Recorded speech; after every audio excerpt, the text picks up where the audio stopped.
عباده العلماء صدق الله العظيم وصدق رسوله النبي الكريم ونحن على ذلك من الشاهدين والشاكرين والحمد لله رب العالمين أعوذ بالله من الشيطان الرجيم بسم الله الرحمن الرحيم إن الله وملائكته يصلون على النبي يا أيها الذين آمنوا صلوا عليه وسلموا تسليما اللهم صل على سيدنا مولانا محمد وعلى آل سيدنا مولانا محمد اللهم صل على سيدنا مولانا وعلى آل سيدنا مولانا محمد নবী গো তোমার ভালোবাসায় আল্লাহর অলি হওয়া যায় নবী গো তোমার ভালোবাসায় আল্লাহর জান্নাত পাওয়া যায় আল্লাহুম্মা সাল্লি আলা সাইয়্যিদিনা মাওলানা মুহাম্মদ ওয়া আলা আলি সাইয়্যিদিনা মাওলানা মুহাম্মদ আলহামদুলিল্লাহ উপস্থিত মুআজ্জাজ মুহতারাম মুসল্লিয়ানে کرام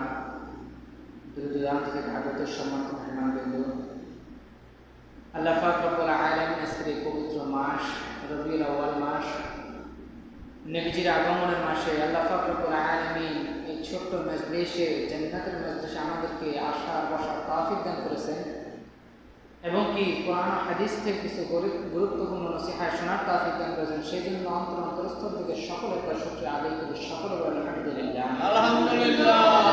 তার সাথে সাথে লক্ষ্য করে দরুদ ও সালাম প্রেরণ করি বিশ্ব মানবতার মুক্তির দিশারি দু জাহানের সরদার সমস্ত নবীকুলের সরদার আখিরি জামানার সরদার পয়গম্বর নূরে মুহাম্মদী নবী মুহাম্মদ মুস্তাফা সাল্লাল্লাহু আলাইহি ওয়াসাল্লাম অসংখ্য সালাম প্রেরণ করি ও সমস্ত সাহাবায়ে কেরাম সাহাবায়ে কেরাম আউলিয়া কেরাম আইয়ুম মুজতাহিদিন যারা দ্বীনের জন্য ইসলামের জন্য খেদমত করে জীবনকে বিলীন করে আজ অন্ধকার কবরে আছে প্রত্যেকের প্রতি সালাম প্রেরণ করি। আজকের হরিপুর পশ্চিম পাড়া বাইতুল জামে মসজিদের উদ্যোগে পবিত্র ঈদ মিলাদুন নবী সাল্লাল্লাহু আলাইহি ওয়াসাল্লাম উদযাপন উপলক্ষে এবং সরসিনা দরবার শরীফের মরহুম পীর সাহেব কেবলা হযরত মাওলানা শাহ মোহাম্মদ মাহিবুল্লাহ রাহিমাহুল্লাহ স্মরণে দ্বিতীয় বার্ষিক ইসলামে সাওয়াব মাহফিল প্রধান মেহমান হিসেবে উপস্থিত থাকবেন আলহাজ হাফেজ মুস্তফা সাহেব এবং প্রধান আলোচক হিসেবে আজকে উপস্থিত থাকবেন আমার শ্রদ্ধা ভাজন আমাদের শ্রদ্ধেয় বড় ভাই বিশিষ্ট ইসলামী চিন্তাবিদ সরসিনা দরবার শরীফ থেকে সরসিনা দারুস সুন্নাত সালিহা দিনিয়া কামিল মাদ্রাসা থেকে যে মাদ্রাসা বাংলাদেশের সর্বপ্রথম কামিল মাদ্রাসা পৃথিবী বাংলাদেশের একটা সময় ছিল যে সময় যদি কোনো ব্যক্তি পরিপূর্ণ আলেম হওয়ার জন্য যে কিতাবাদি পড়া লাগে তাফসীরের কিতাব বলেন বিভিন্ন হাদিসের কিতাব বলেন যদি পড়তে হয় দুইটি স্থান ছিল বিশেষ করে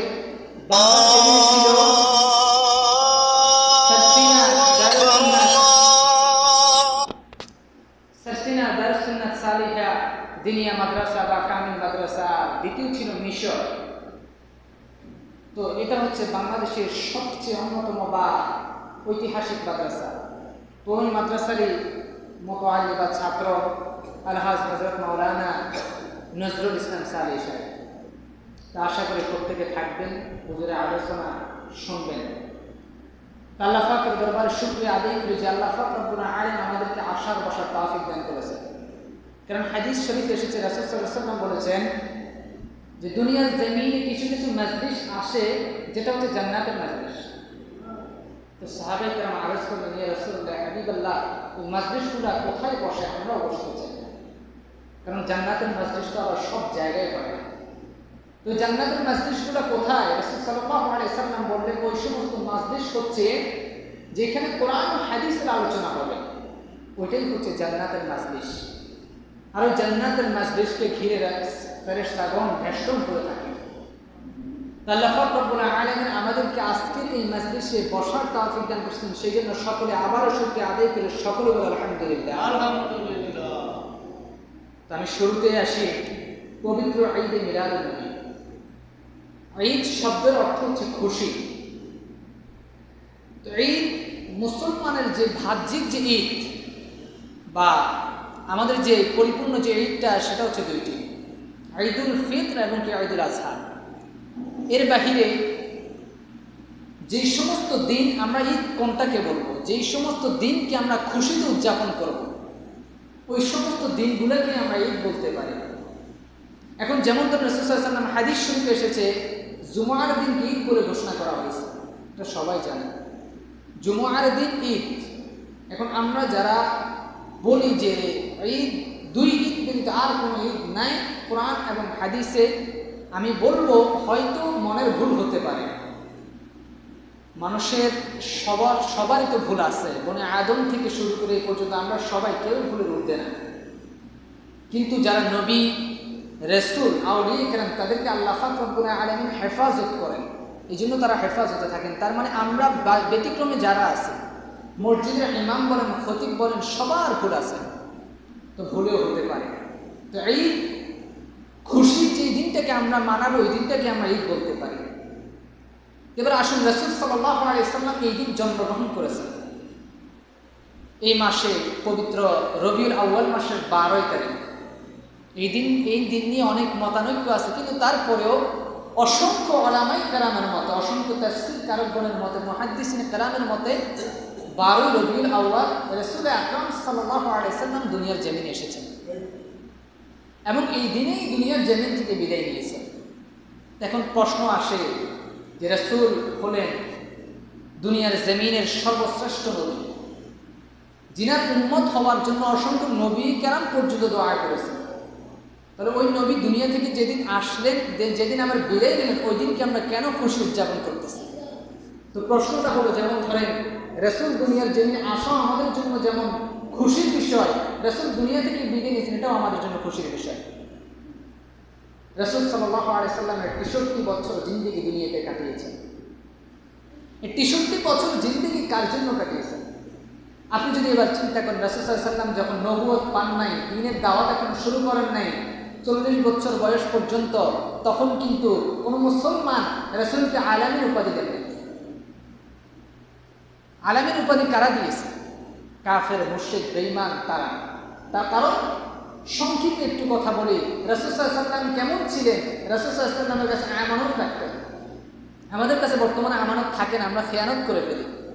রাসূল সাল্লাল্লাহু আলাইহি ওয়াসাল্লামের কাছে আমানত রাখতেন, কিছু সম্পদ রাখতেন, সম্পদ যেভাবে মুঠে দিতেন ঠিক ওইভাবে ফিরিয়ে আনতেন। এই জন্য কাফের বেদুইনরা রাসূল সাল্লাল্লাহু আলাইহি ওয়াসাল্লামের এই শ্রেষ্ঠত্ব দেখে, এই সম্মান দেখে রাসূল সাল্লাল্লাহু আলাইহি ওয়াসাল্লামের উপাধি দিয়েছে আলামী হিসাবে। কিন্তু ঠিক তারাই যখন রাসূল সাল্লাল্লাহু আলাইহি ওয়াসাল্লাম দ্বীনের দাওয়াত শুরু করেছেন, নামাজের দাওয়াত দিয়েছেন, ইসলামের দাওয়াত পৌঁছে দিয়েছেন ঘরে ঘরে, তখনই তারা আবার রাসূল সাল্লাল্লাহু আলাইহি ওয়াসাল্লামের উপর ক্ষিপ্ত হয়েছে। এখন ক্ষিপ্ত হওয়ার কারণ কি?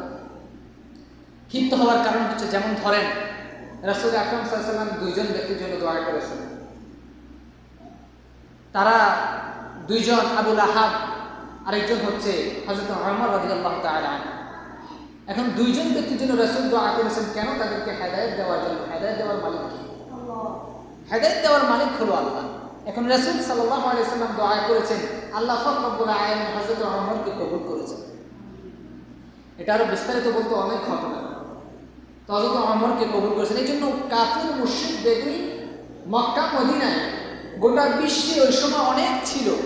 তো সবাইকে আল্লাহ হেদায়েত দেন নাই। যাদের কপালে হেদায়েত ছিল তারাই হেদায়েত পেয়েছে।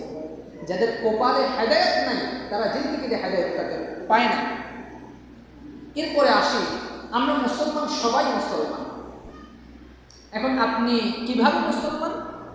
আপনি তো মুসলমান, আপনার পিতাও মুসলমান ছিল, দাদাও মুসলমান ছিল, গোত্রটাই মুসলমান, বংশটাই মুসলমান, ওই সুবাদে আপনি মুসলমান। কিন্তু আপনি যে মুসলমান সেটার প্রমাণ কি?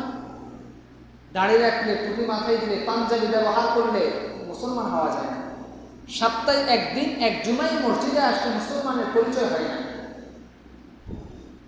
অনেকে আছে সপ্তাহে আসেন, ঈদের দিন আসে। এখন আপনি তো মুসলমান, পরিচয় দিলে মুসলমান হওয়া যায় না। কারণ রাসূল আকরাম সাল্লাল্লাহু আলাইহি ওয়াসাল্লাম বলেছেন, মুসলমান আর কাফেরদের মধ্যে ব্যবধান হচ্ছে নামাজ। এখন আসুন, আপনার মধ্যে নামাজ নেই, আপনি মুসলমানের পরিচয় কিভাবে দেবেন? আপনি রাসূলের সুন্নাহ আদর্শকে পরিপূর্ণ ছেড়ে দিয়েছেন। আপনি রাসূলের সুন্নাত, বিশেষ করে দাড়ি আমরা কেটে ফেলতেছি। মনে কষ্ট নেবেন না, জানার বিষয়। রাসূলের একটি সুন্নাত, যেমন ছোট্ট একটা সুন্নাত, টুপি নিয়ে আমি কথা বলি। রাসূল আকরাম সাল্লাল্লাহু আলাইহি ওয়াসাল্লাম 1400 বছর আগে, প্রায় 1500 বছর আগে বলে দিয়েছেন যে ব্যক্তি দৈনন্দিন টুপি মাথায় রাখবে, এটা তো কাপড়ের টুপি, টুপি মাথায় রাখবে, টুপি মাথায় রাখতে তো কষ্ট নাই। যে ব্যক্তি পরিপূর্ণভাবে টুপিটা মাথায় রাখবে সব সময়, ওই ব্যক্তি কখনো ব্রেন স্ট্রোকে আক্রান্ত হবে না। বর্তমান বিজ্ঞানী তারা বললো না, এটা হতে পারে না। সামান্য একটা কাপড় কিভাবে একটা স্ট্রোক থেকে হেফাজত করতে পারে? এটা তো সামান্য কাপড় দিয়ে তৈরি। তখন তারা গবেষণা করতে লাগলো। গবেষণার শেষ পর্যায়ে তারা বলল, হ্যাঁ ঠিক আছে। উনি তো বিজ্ঞানীদেরও বিজ্ঞানী ছিলেন। উনি বলে গিয়েছেন যে একটা টুপি আমার সুন্নাত যে ব্যক্তি পরিপূর্ণভাবে আদায় করবে, সবসময় মাথা রাখবে, আল্লাহ পাক রব্বুল আলামিন তাকে ব্রেন স্ট্রোক থেকে হেফাজত করবে। বিজ্ঞানীরা গবেষণা করে পেল, তখন তারা সাথে সাথে ঈমান আনলো। সুবহানাল্লাহ। তাহলে দেখেন, রাসূল সাল্লাল্লাহু আলাইহি ওয়াসাল্লাম ৬৩ বছর জিন্দেগি কেন তিনি দুনিয়ার জমিনে কাটিয়েছেন? তিনি কাটিয়েছেন এই জন্য যাতে আমার উম্মতরা, উম্মতুল মুহাম্মাদী যারা, তারা যেন শুনে। সবাই তো আমরা তো রাসূলকে দেখিনি, আমরা তো শুনতেছি। এখন আমরা শুনে যাতে আমল করতে পারি, যে রাসূল সাল্লাল্লাহু আলাইহি ওয়াসাল্লাম এভাবে চলেছেন, ওই পরিমাণে আমরা যেন আমল করতে পারি, সেজন্য রাসূল সাল্লাল্লাহু আলাইহি ওয়াসাল্লাম কষ্ট সহ্য করেছেন। এখন দেখেন, রাসূল সাল্লাল্লাহু আলাইহি ওয়াসাল্লাম যখন মাইর খেলেন, পাথর নিক্ষেপ করা হলো, ওনার দেহ মোবারক থেকে রক্ত মোবারক ঝরে জমিনে পড়তে লাগলো। উনি তো চাইলে এর জবাব দিতে পারতেন। জিবরাইল আমিন এসে বলেছিল যে রাসূলুল্লাহ, হাবিবাল্লাহ, আপনি শুধু একবার অনুমতি দেন, আমি তাদেরকে মাটির সাথে মিশিয়ে দেব। রাসূল সাল্লাল্লাহু আলাইহি ওয়াসাল্লাম কি বললেন? যে থামো, অপেক্ষা করো, হয়তো তারা ঈমান আনতেছে না, কিন্তু তাদের পরবর্তী বংশধর ঈমান আনবে। তাহলে রাসূল সাল্লাল্লাহু আলাইহি ওয়াসাল্লাম আদর্শ থেকে আমরা পাই মানুষকে ক্ষমা করা, কিন্তু আমি আপনি ক্ষমা করতে চাই না, আমি আপনি ক্ষমা করতে চাই না। এবার আসি, আমি আমার মূল আলোচনায় ফিরে যাই। আমি পবিত্র কোরআনুল শরীফ থেকে একটা আয়াতে কারিমা তেলাওয়াত করেছি। আল্লাহ পাক রব্বুল আলামিন কোরআনুল কারীমে ইরশাদ করেন, ইন্নামা ইয়াখশাল্লাহু মিন ইবাদিহিল উলামা। জমিনে বিচরণকারী আমরা সবাই